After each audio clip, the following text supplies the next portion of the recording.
Hello friend, इस video में हम क्लासिफिकेशन ऑफ मटेरियल देखने वाले हैं। तो अगर चैनल को आपने सब्सक्राइब नहीं किया है तो सब्सक्राइब कर दीजिए और बेल आइकन को भी दबा दीजिए ताकि ऐसे ही नॉलेजेबल वीडियो आपको मिलते रहे। तो चलो डिस्कस करते हैं। तो क्लासिफिकेशन ऑफ मटेरियल, तो मटेरियल जो है वो दो कैटेगरी में क्लासिफाइड हुआ है, मेटल और नॉन मेटल। ओके, तो मेटल फर्दर जो है मेटल को और मतलब दो पार्ट आते हैं उसमें। एक तो फेरस मटेरियल होता है और दूसरा होता है नॉन फेरस मटेरियल।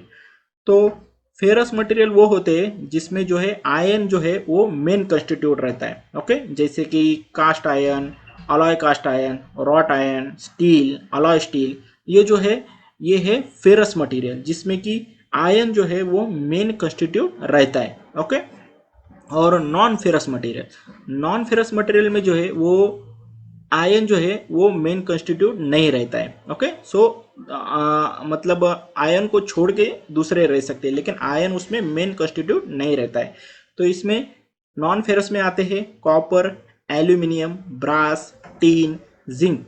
तो ये ऐसे जो मटेरियल है ये है नॉन फेरस मटेरियल। ओके, तो नॉन मेटल है, तो नॉन मेटल में वुड भी आते हैं, डायमंड भी आते हैं, और यहाँ पे मैंने लिस्ट डाउन भी किया है सिरेमिक्स, पॉलीमर्स, कंपोजिट। तो ऐसे डिफरेंट जो कंपोनेंट्स है वो नॉन मेटल में आते हैं। तो यहाँ पे लिस्ट डाउन किया है सिरेमिक्स, पॉलीमर्स और कंपोजिट। ओके, तो सिरेमिक्स क्या होता है? सिरेमिक्स जो है वो क्ले से बनते हैं और इनकी जो है वो हाई टेम्परेचर विस्टैंड कैपेसिटी रहती है, मतलब ज़्यादा टेम्परेचर ये विस्टैंड कर सकते हैं क्योंकि ये बहुत हार्ड रहते हैं और ब्रिटल रहते हैं और स्ट्रांग भी रहते हैं। ओके, तो इस पे जो है हम ये मतलब ज़्यादा हीट पे भी मतलब इसको रख सकते हैं। ओके, इसकी कैपेसिटी उतनी होती है सिरेमिक्स की।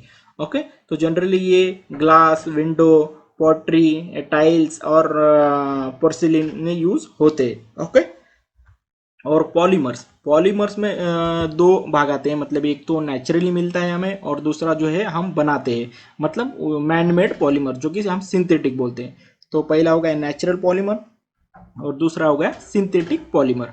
ओके, तो नेचुरल पॉलीमर में जैसे कि सिल्क, वूल, सेलुलस, प्रोटीन और नेचुरल रबर्स आते हैं, तो उसको हम नेचुरल पॉलीमर्स में गिनते हैं।